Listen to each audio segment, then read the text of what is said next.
ഈ സിനിമയെ കുറിച്ച് ഭയങ്കരമായ പ്രതീക്ഷകളുണ്ടോ റാഫിക്ക്? നമ്മൾ അഭിനയിച്ച സിനിമ നമ്മൾ പ്രതീക്ഷിച്ചില്ലെങ്കിൽ നമുക്ക് എന്താണ് തീർച്ചയായും. പിന്നെ അപ്പം ഓൾറെഡി ഭയങ്കര പ്രതീക്ഷയുണ്ട്. കുറച്ച് സാഹിത്യത്തിൽ നല്ലൊരു ഹിറ്റ് ആവട്ടെ, നല്ലൊരു സിനിമയാവട്ടെ, പ്രേക്ഷകർക്ക് ഇഷ്ടപ്പെടട്ടെ എന്ന് തന്നെ ആഗ്രഹിക്കണം.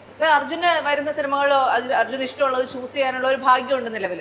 അപ്പൊ എന്തുകൊണ്ടാണ് തലവര എന്ന് പറയുന്ന സിനിമ ചൂസ് ചെയ്യാമെന്ന് തീരുമാനിച്ചത്? എനിക്കെന്താ പറയാ, ഞാനിപ്പോ കുറെ ആയിട്ട് ഭ്രമ്യവും കഴിഞ്ഞിട്ട് എനിക്ക് പെർഫോം ചെയ്ത് അഭിനയിക്കുക എന്നുള്ളൊരു പരിപാടി അതിനു മുമ്പാണ് ഹോസ്റ്റലറൊക്കെ ചെയ്തത്. എനിക്ക് തലവര ഭയങ്കര സോളിഡ് നറേഷനിൽ പോണ ഒരു സ്ക്രിപ്റ്റാണ്. പിന്നെ ഈ ഒരു ക്യാരക്ടറിന്റെ പവറിൽ മാത്രമല്ല പടം മൊത്തം പോണ. ഫ്രണ്ട്സ് ഉണ്ട്, ഗേൾ ഫ്രണ്ട് ഉണ്ട്, അല്ലാണ്ട് ഫാമിലി ഉണ്ട്.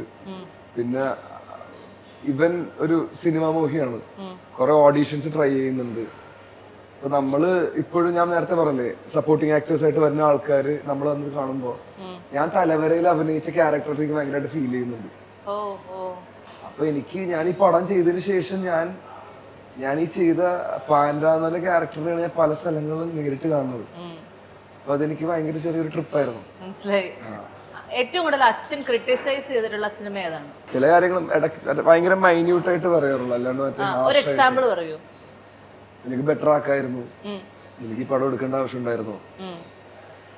ഏതാ പടം ഒന്നും ചോദിക്കാൻ പറ്റില്ലെന്ന് മനസ്സിലായി. ചോദിച്ചാലും പറയില്ലെന്നറിയാം. അങ്ങനെ